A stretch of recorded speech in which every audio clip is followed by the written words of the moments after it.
그래서 뭐 여러 가지 여러분들이 사용하는 그 언어에서 그 자체적으로 암호 라이브러리를 제공할 수도 있고 자체적으로 제공하지 않을 수도 있을 겁니다. 근데 대부분은 요즘은 다 제공을 할 거예요. 어떤 형태로든지. 그래서 여러분들이 어떤 보안 기능이 필요로 할 때 이런 암호 라이브러리를 가져다가 활용하는 경우가 있을 수도 있고, 여러분들이 지금 이제 졸업작품을 개발하고 있을 텐데 그럴 때에 또 암호 라이브러리가 필요할 수도 있겠죠. 그래서 또 우리가 이제 말로 이렇게 이론적인 걸 막 설명하다가도 실제 이런 자바나 파이썬으로 해당 알고리즘을 수행해 보면 좀 더 이렇게 설명을 듣는 것과는 또 다른 느낌을 받을 수가 있죠. 그래서 자바랑 파이썬 관련된 암호 라이브러리를 제가 소개를 한 거였습니다. 그래서 자바는 원칙적으로 그 선 때부터 또 지금의 오라클에서도 그러는데, 자기들은 암호 알고리즘 자체를 개발하는 것은 본인들의 어떤 의무는 아니다, 이렇게 말을 하고 있어요. 그래서 자기들은 암호 알고리즘을 사용할 수 있는 인터페이스는 만들지만 그 밑에 들어가는 뭐 AES, SHA-1, SHA-3 이런 알고리즘 자체들을 자기네들이 오라클이 직접적으로 개발해야 되는 그 의무를 갖고 있지는 않는다, 이런 얘기를 하고 있어요. 그래서 구조적으로 이런 형태의 그 암호 라이브러리를 제공하고 있습니다. 그래서 이걸 만드는 게 주고, 여기에 있는 실제 알고리즘들은 다른 어떤 거기과 관련된 전문 업체나 기관에서 만들면 사용할 수 있게끔 해놨습니다.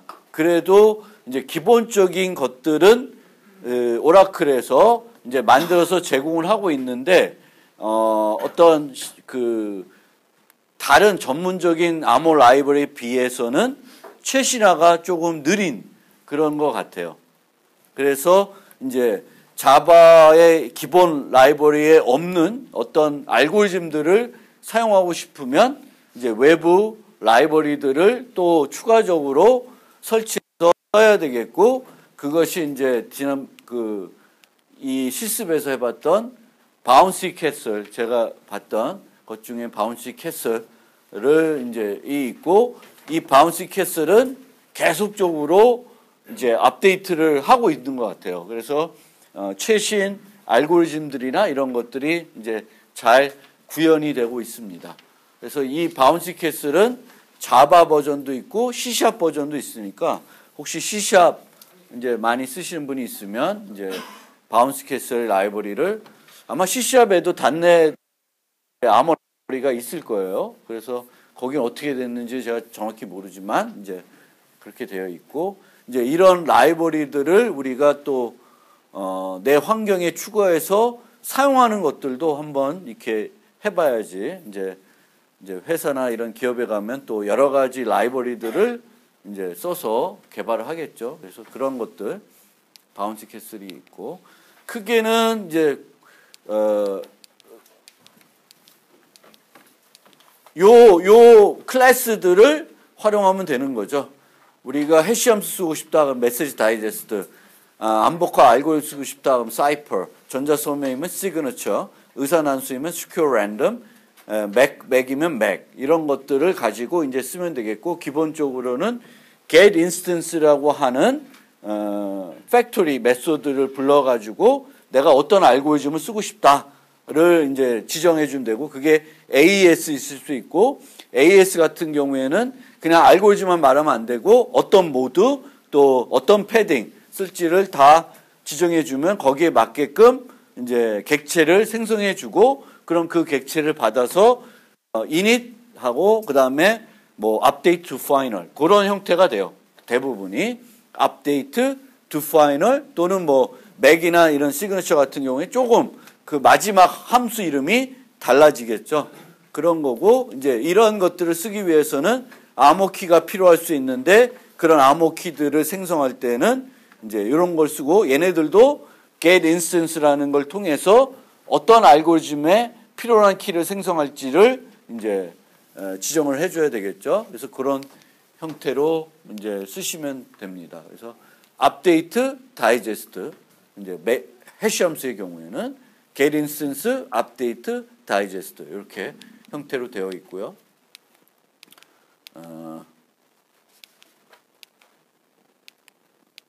쭉 넘어가서 봤던 거니까 여기 보면 키 제너레이터하고 이제 키 제너레이터하고 그 제너레이팅 키를 바로 쓰는 것이 아니라 키 스펙, 뭐 IV 스펙 이런 스펙 같은 또 다른 한 번 더 그걸 해주는 애가 있고 그거를 이제 이니트에 보통 넣어서 이제 사용하게 됩니다. 그래서 이렇게 한 번에 doFine로 암호화할 수도 있고 업데이트를 여러 차례 불러서 이제 암호화할 수도 있죠. 업데이트해서 doFine을 뭐 이런 형태로 할 수가 있습니다.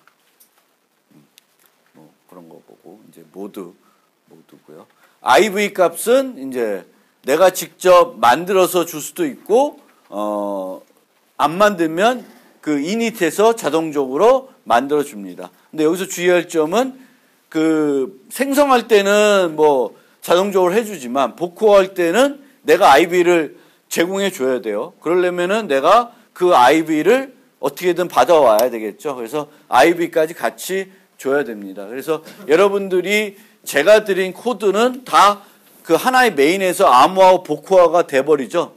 그래서 실제적으로는 그렇게 되지 않고 다른 프로그램에서 원격에서 한쪽에서는 암호하고 한쪽에서는 복구할 테니까 그런 면에서는 그렇게 이제 사용할 때는 약간의 코드가 조금 수정을 돼야 되겠죠. 그래서 그런 거를 좀 참조해 보시면 되겠고 맥은 다이제스트와 달리 해시함수와 달리 업데이트, doFine을 이렇게 되어 있습니다. 그리고 이제 RSA 같은 거 뭐 이건 아직도 안 바꿨네. 그래서 그렇고 이제 뭐 이제 어떤 그 공개 키의 경우에는 우리가 그 공개 키를 사용할 그런 환경들을 랜덤하게 만들기도 하고 이미 괜찮다고 알려져 있던 어떤 안전한 군 같은 것을 표준에 이제 되어 있고 그걸 그냥 가져다가 이제 이렇게 쓰는 경우도 있겠죠. 그래서 이렇게 쓰면 좀 더 그 생성에 걸리는 시간을 단축시킬 수가 있죠. 얘를 랜덤하게 이런 소수를 생성하고 뭐 이런 것들은 이제 번거로울 수가 있고 보통 공개 키를 쓰다 보면 실제적인 수학 연산을 우리가 직접 해야 되면은 이제 빅 인테저라는 것을 또 써야 될 수도 있을 겁니다. 그래서 그렇게 보시면 되겠고 키 어그리먼트는 이제 init, doPhase, generate 이렇게 하시면 돼요. 그러니까 diffie-헬만은 GA 주고 GB 줘서 GAB를 계산하는 건데 이제 init에는 내 그 A 값을 주는 거고 doPhase에서는 상대방의 GB 값을 이제 넣는 거고 generate에서는 A 값하고 GB 값을 이용해서 GAB를 계산하게 되겠고 그 값을 바로 키로 쓰지 않고 뭐 이런 KDF 같은 걸 이용해서 필요한 키들을 만들어서 이제 사용하게 됩니다. 그렇게 됐고 이제 패스워드 기반 암호화는 뒤에 한 번 더 설명드릴 테니까 어쨌든 이 패스워드 기반 암호화는 한 번 더 설명드리면은 이제 그 패스워드는 지난 시간에 말씀드렸듯이 추측 공격에 대단히 취약해요. 그래서 패스워드로 이용해서 키를 만들 때는 그 추측 공격에 좀 더 강건할 수 있도록 솔트라고 하는 랜덤 값이 들어가고 또 반복 횟수라는 걸 들어가서 그 추측 공격을 어렵게 만드는 거예요. 그래서 보통 이걸 안 하게 되면 우리가 그냥 뭐 모든 가능한 어떤 패스워드에 대해서 키를 생성해 봐서 복구화를 시도해 볼 수 있는데 이 경우에는 이제 가능한 모든 랜덤 값에 대해서 또 1000번씩 그것을 수행해야지만 키를 얻을 수 있으니까 전사 공격해야 되는 사람들은 비용이 많이 들겠죠.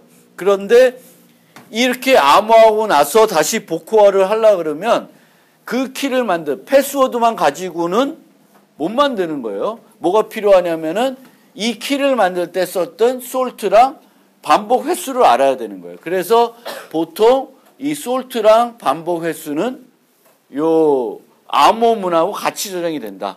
그리고 그 패스워드 해시 같은 경우 할 경우에는 그 해시 값이 저장되어 있는 그 파일에 보통 우리가 리눅스 같은 데서 샤도우 파일이라고 하는데 거기에 이제 이 솔트랑 필요하면 반복 횟수가 같이 저장이 되어 있습니다. 그래서 PB. 그 다음에 이제 파이썬. 파이썬은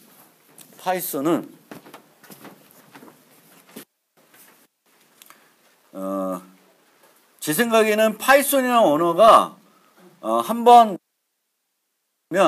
뭔가 간단한 것을 해보고 싶을 때 가장 쉽게 해볼 수 있는 게 파이썬이 아닐까 이런 생각이 들어요.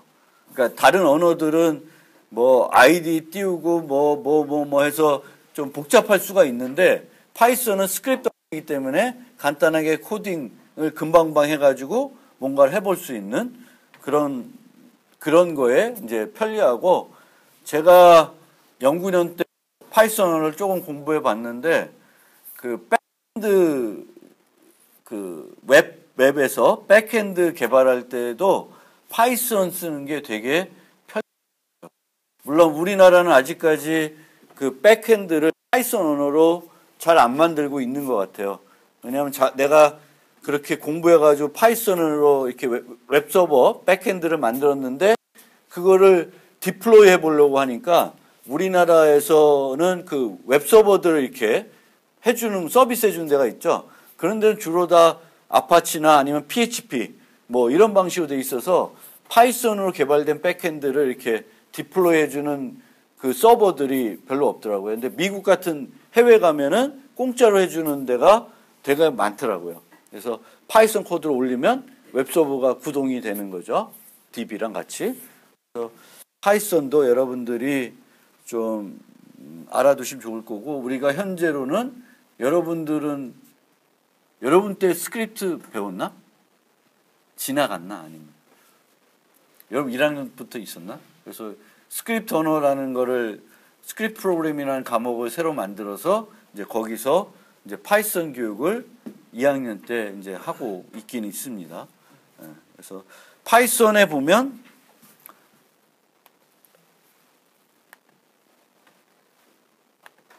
파이크립토라는 게 있는데 얘를 많이 썼던 것 같아요. 그런데 제가 이제 수업을 준비하다 보니까 파이크립토가 별로 업데이트가 안 되는 것 같아요. 그래서 이게 이제 계속 최신 암호 알고리즘들을 못 갖고 있어요. 그래서 인터넷에 보다 보니까 파이크립토 말고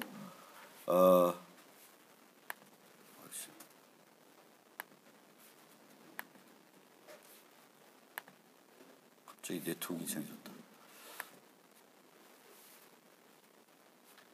파이크립토 돔이라고 하는 게 있습니다. 파이크립토 돔. 그래서 얘를 혹시 파이썬에서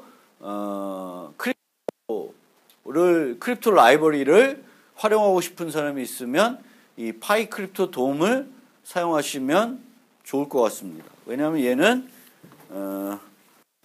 최신 게 다 들어있어요. 그래서 보시면 AES 들어있고 모두도 ECB, CBC, CF, OFB, CTR 다 들어있고 밑에 보면 인증 암호화 쪽에 있는 CCM, EAX, GCM 뭐 이런 그 최신 암호 모듈들도 다 있습니다.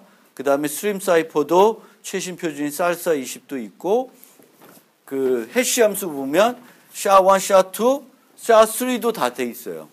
SHA-3도 캐샤, SHA-3 요게 되어 있으니까 돼 있고 메시지도 HML, RSA, DSA, ECC 뭐 웬만한 게 최신 것들이 계속 되어 있는 것 같아요. 그래서 RSA도 OAP 모드가 되어 있고 PSS가 서명할 때 쓰는 거 뭐 여러 가지 있고 키 데리비전도 그 패스워드 기반 KDF 1, 2, 뭐 S크립트, B크립트 뭐 비크립트 없나?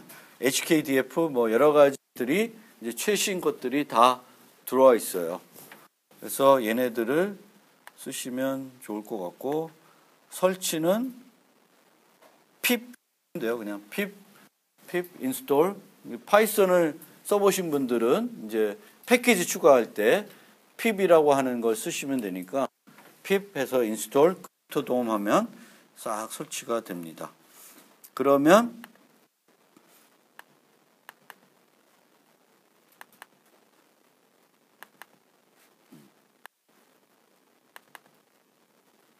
예를 보여드리면 이렇게 크립토돔 해시 해가지고 import SHA-256 이렇게 해가지고 얘도 new 해가지고 객체를 만들고 업데이트 뭐 업데이트 여러 번 부를 수도 있고 한 번만 부를 수 있고 최종적으로는 헥스 다이제스트나 다이제스트를 부르면 돼요. 그러니까 헥스 다이제스트는 16진수로 실행을 드립니다.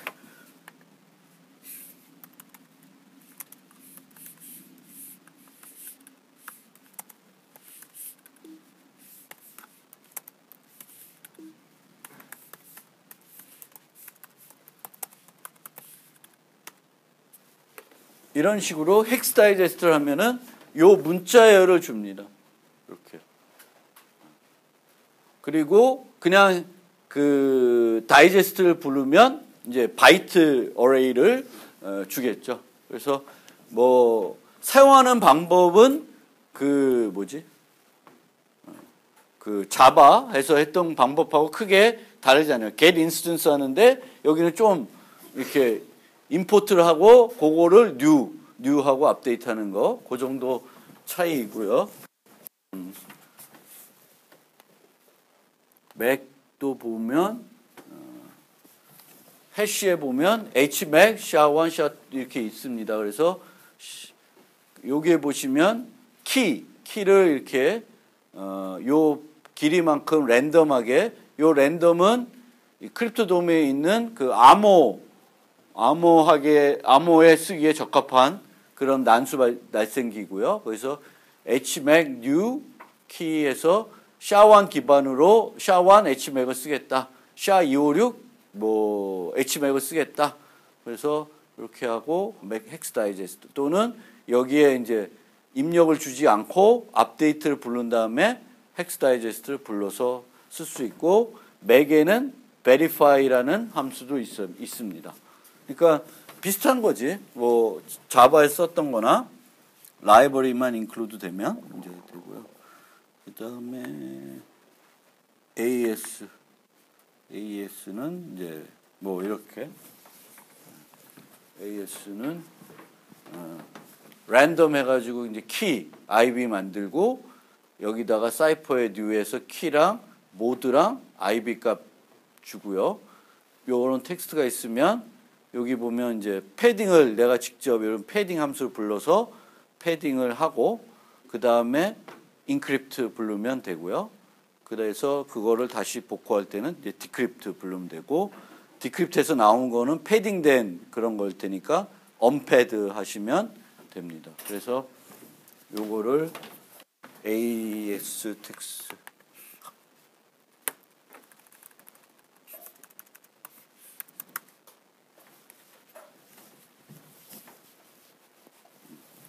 복구가 잘 돼서 이렇게 됩니다. 이렇게 요거는 이제 요거 출력해 보려고 이렇게 하는 거고, 이제 요런 값들로 이제 이용해 가지고 나중에 풀면 이제 값이 내가 원하는 값이 복구가 되는 게 이게 나옵니다. 그다음에 이제 요거가 여러분들이 그 봤던 그 암호, 여기선 전체적으로 이제 한 키를 주면 키를 내부적으로 나누어서 이제 그 암호화를 하고 암호화 값도 자체로 생성합니다.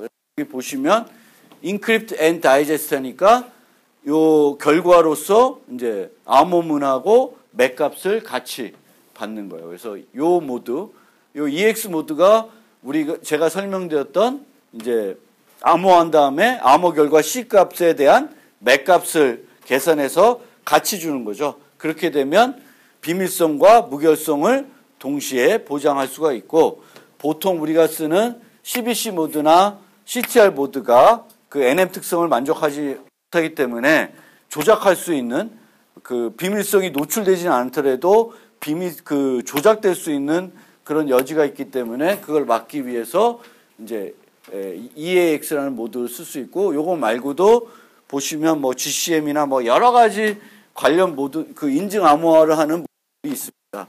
그래서 보시면 될 거고,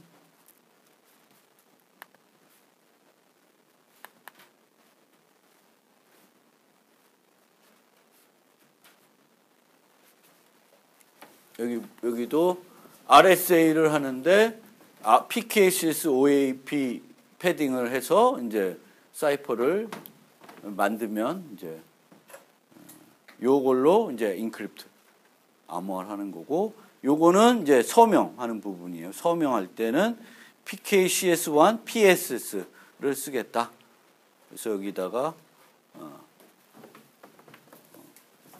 사인 암호화를 하고, 그 다음에 베리파이 할 수 있고, 인크립트, 디크립트.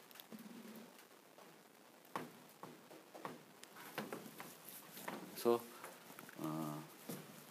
어째 보면 이제 잡아가지고 뭔가를 이렇게 해보려고 그러면 조금 더 복잡한데, 간단하게 뭔가 해보고 싶으면 이제 파이썬 가지고 뭘 해보면 금방 해볼 수도 있죠. 그래서 파이썬이라는 언어가 어떤 여러분들의 뭐랄까 그 도구 중 하나로 익혀두시면 여러 가지 어떤 분야에서든 잘 활용되지 않을까 생각이 들어요. 그래서 뭐 이게 무슨 객체 지향도 아니고 그냥 쭉 쓰는 거잖아요. 그렇죠? 그래서 뭐 클래스를 만드는 것도 아니고, 그래서 비교적 간단하게 할 수 있다. 그래서 파이썬 라이브러리도 그 EL에 올려놨으니까 보시면